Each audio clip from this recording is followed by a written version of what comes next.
want to turn to the war between Israel and Hamas in Gaza. What is your view of this war?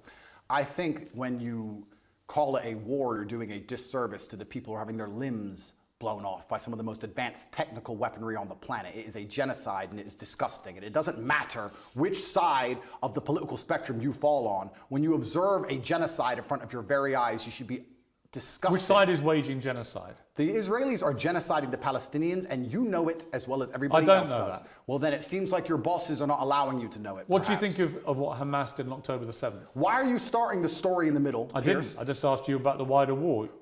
I'm now asking you specifically about Hamas. I cannot professionally answer that question without talking about the context that led up to October 7th. Well, nothing, to my mind, justifies what happened on October the 7th. Nothing justifies what happened before October the 7th, Piers. This is the exact point. So you're talking to a man, I don't know what answer you expect from me, because let's forget the fact that I'm a Muslim. You're talking to a man who is fighting oppression to the best of his ability because he believes that the people in charge of the world are enslaving us all, to the point where I detriment my own life. I end up in a jail cell because I'm speaking against oppression. Then you're asking me what I would do if my family was blown to pieces. You're not in a jail. Hang on. You're asking me what I would do if another government came along and blew my family to pieces? You weren't put in a jail cell because of any oppression. Absolutely I was. No, you weren't. Of course you I were was. put in jail cell because you've been accused of serious sexual crimes. I would not have been accused if I was not monumentally successful in speaking the truth. Let me ask you again. It's a simple question. Some people can answer it straight away, including pro-Palestinians people I've had on my program. Many are very quick to say absolutely.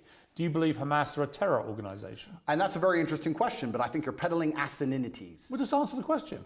Can somebody do me a favor? Google asininities and find out if it's a word. I know what it means. If it's not, make sure it's added to Webster on Top G's orders. Okay. Just, are they a terror group? You're peddling asininities because I'll tell you why, Piers. Let me answer the question. No, I'm not. Of course you are. It's a simple question. That's like me asking... I'll tell you why I asked. Because the UK, where you were born, prescribes Hamas as a terror organization. They also prescribe me as dangerous to children in schools. Let me explain something to you, Piers. You're not prescribed as that. If I were to sit here and say, is stealing wrong? And you'd say yes, and I go, but what if the person stealing is trying to feed their family, and if they don't, their family are going to die? Is it still wrong? You're trying to take a very nuanced and complicated argument and reduce it down to one sentence, which is failure. You're trying to equate stealing with a mob of terrorists breaking over a border, going to peaceful... Is that what Israel did? Wait a minute. A mob of terrorists breaking over a border and killing people. Is that what Israel did? Going through a border on October the 7th. Oh, October the 7th.